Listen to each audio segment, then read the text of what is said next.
تاریخ کی سب سے مشہور بحری تباہی جو شاید کبھی ہونی ہی نہیں چاہیے تھی۔ آج ہم RMS ٹائٹینک کی کہانی کو سمجھنے کی کوشش کریں گے۔ یہ صرف ایک جملہ نہیں تھا، یہ اس دور کا یقین تھا۔ RMS ٹائٹینک کو صرف ایک جہاز نہیں بلکہ جدید انجینئرنگ کا ایک زندہ شاہکار سمجھا جاتا تھا۔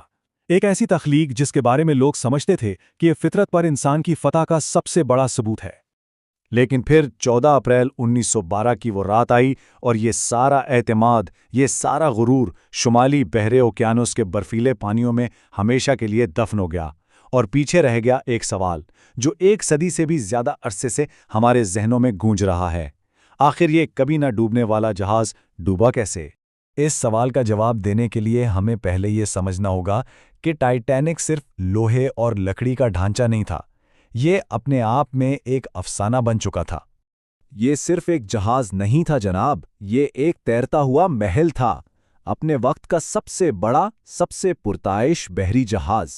ذرا ان سہولیات کو دیکھیں، یہ کوئی عام سفر نہیں تھا، یہ اپنے آپ میں ایک تجربہ تھا، ایک ایسی جگہ جہاں دنیا کے امیر ترین صنعت کاروں سے لے کر ایک نئی زندگی کی امید لیے غریب تارکین وطن تک سب ایک ہی منزل کی طرف جا رہے تھے، بھلے ہی ان کے ڈیک الگ الگ تھے۔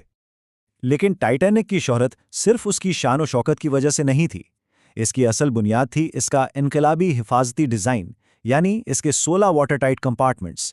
یہی وہ ٹیکنالوجی تھی جس نے کبھی نہ ڈوبنے والے جہاز کے افسانے کو جنم دیا تھا۔ تو پھر ایک ایسی مشین جسے اتنا محفوظ سمجھا جاتا تھا کیسے تباہی کا شکار ہوئی؟ آئیے اب اس منحوس رات کے واقعات پر ایک نظر ڈالتے ہیں۔ یہاں کہانی میں ایک خوفناک موڑ آتا ہے۔ یہ صرف ایک حادثہ نہیں تھا، یہ نظر انداز کی گئی وارننگز، تیز رفتاری کا جنون اور انتہائی خراب موسم کا ایک ایسا خطرناک امتزاج تھا جو ٹائٹینک کو سیدھا تباہی کی طرف دھکیل رہا تھا۔ دیکھیں، آئس برگ سے ٹکرانا اس عالمیے کی واحد وجہ نہیں تھی، یہ تو بس تباہ کن ناکامیوں کی ایک لمبی زنجیر کی پہلی کڑی تھی۔ اور اس زنجیر کی پہلی کڑی حیرت انگیز طور پر وہی ٹیکنالوجی تھی جسے اس کی سب سے بڑی طاقت سمجھا جاتا تھا، اس کے واٹر ٹائٹ کمپارٹمنٹس کا نظام۔ اور یہیں اس ڈیزائن کی سب سے بڑی خامی سامنے آئی۔ سب کا خیال تھا کہ ٹکر سے ایک بڑا شگاف پڑے گا، لیکن ایسا نہیں ہوا۔ آئس برگ نے جہاز کے سائڈ کو ایک طرح سے چھیل دیا، جس سے ایک کے بعد ایک پہلے 6 کمپارٹمنٹس میں پانی بھرنا شروع ہو گیا، جو کہ اس کی حفاظتی حد سے 2 زیادہ تھے۔ بس کھیل وہیں ختم ہو گیا۔ تکنیکی ناکامی تو تھی ہی، لیکن اس کے ساتھ ایک اور خوفناک حقیقت بھی جڑی تھی۔ جہاز پر موجود تمام مسافروں کے لیے لائف بوٹس ہی نہیں تھیں۔ تو ٹیکنالوجی کی ناکامی کے ساتھ ساتھ انسانی فیصلوں نے اس تباہی کو اور بھی زیادہ مہلک بنا دیا۔